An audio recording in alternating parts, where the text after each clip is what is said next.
Welcome to our channel. Federal board में जो national book foundation की न्यू बुक है मैथ की, इसकी एक्सरसाइज 1.3 हम ऑलरेडी सॉल्व कर रहे हैं। इस वीडियो में हम इसका 7th और 8th क्वेश्चन जो है वो सॉल्व करेंगे।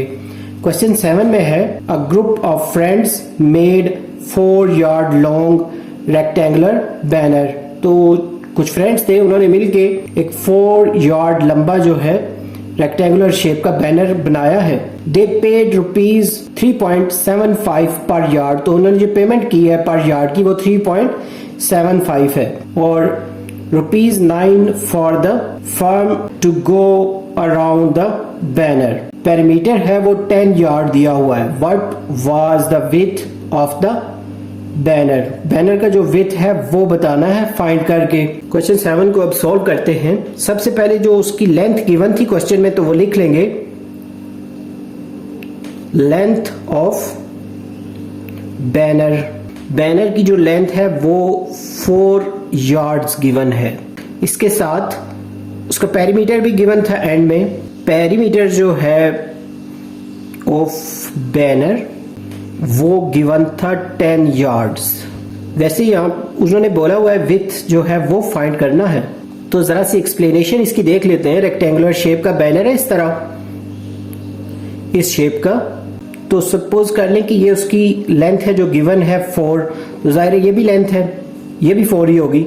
विड्थ उसने बोला था वो हमने फाइंड करना है। तो ये जो टोटल जो सम ऑफ साइड्स होता है ना, टोटल चारों साइडों को सम करें तो वो पेरीमीटर होता है। पेरीमीटर के लिए फार्मूला होता है 2 × लेंथ प्लस विड्थ। तो पेरीमीटर तो खुद से ही गिवन है यहाँ पे 10, और 2 एज इट इज लिख लेंगे। और लेंथ की वैल्यू जो है वो 4 है, वो भी क्वेश्चन में गिवन है। विड्थ जो है वो हमने फाइंड करना है। 2 यहाँ पे मल्टीप्लाई हो रहा है तो उसको इस तरफ डिवाइड कर देंगे 10 से, और यहाँ पे आएगा 4 प्लस विड्थ। तो 2 को 10 से कट करा दें तो यहाँ पे 5 आ जाएगा, और इस तरफ आएगा 4 प्लस W। ये 4 इधर पॉजिटिव है तो इसको जब इस तरफ लाएंगे तो नेगेटिव हो जाएगा, और विड्थ जो है उसको एज इट इज लिख लेंगे। 5 में से 4 माइनस करें तो 1 आ जाएगा, यानी जो विड्थ है इसका वो इक्वल आया है 1 यार्ड के, जो कि रिक्वायर्ड था। तो ये जो क्वेश्चन 7 है वो यहाँ कंप्लीट हो गया है। क्वेश्चन 8 की तरफ मूव करते हैं। 8th क्वेश्चन में है a shoe factory has an asset for ₹20 lakh. उनकी जो एसेट्स हैं टोटल वो 20 लाख के हैं। उनमें से 3/5 जो है वो उनका कैपिटल है। कैपिटल वो वैल्यू होती है जो किसी भी बिजनेस को स्टार्ट करते हुए जो भी उसके अंदर सरमाया वगैरह लगाते हैं वो सब कैपिटल कहलाता है। एंड रेस्ट जो बाकी है वो सारा डेप्ट है उसका। तो हमने फाइंड करना है अमाउंट ऑफ कैपिटल और उसका डेप्ट। और यहाँ पे थोड़ी सी हिंट भी दी हुई है कि एसेट जो होते हैं वो कैपिटल और डेट को ऐड करके आते हैं। क्वेश्चन 8 को सॉल्व करते हैं। तो सबसे पहले उसके डेटा के अकॉर्डिंग जो टोटल एसेट्स हैं वो लिखेंगे यहाँ पे। टोटल एसेट्स जो हैं वो 20 लाख हैं उनके, 20 लाख रुपीस के।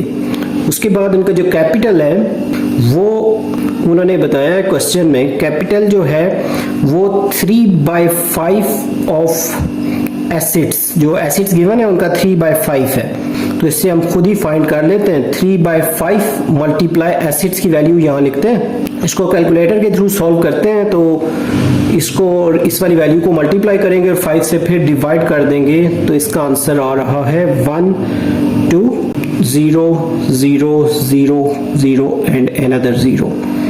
और ये रुपीस बनते हैं 12 लाख। ये कैपिटल आ गया, यानी ये इसका एक आंसर है जो कि रिक्वायरमेंट थी क्वेश्चन में। उसके बाद उन्होंने डेप्ट के बारे में पूछा था। तो डेट्स जो हैं वो थोड़ी सी हिंट भी लिखी हुई है क्वेश्चन में। तो उसके अकॉर्डिंग ये जो एसेट्स हैं उनमें से जो कैपिटल की वैल्यू है उसको लेस कर देंगे। एसेट की वैल्यू ऑलरेडी गिवन थी क्वेश्चन में जो 20 लाख थी, और माइनस ये जो कैपिटल के जो 12 लाख आए हैं वो लिख ले हैं। इन दोनों को माइनस करेंगे तो माइनस करके इसका आंसर आ रहा है 8 लाख रुपीस। तो यहाँ पे ये जो हमारा 8th क्वेश्चन है वो भी कंप्लीट हो गया है। उम्मीद है आपको सारे क्वेश्चन अच्छे से समझ आ रहे होंगे। जल्द न्यू वीडियो में नए लेक्चर के साथ मिलेंगे। अगर हमारी वीडियोस पसंद आए तो हमारे चैनल को सब्सक्राइब कर दें, वीडियोस को लाइक और शेयर कर दें। Have a nice time.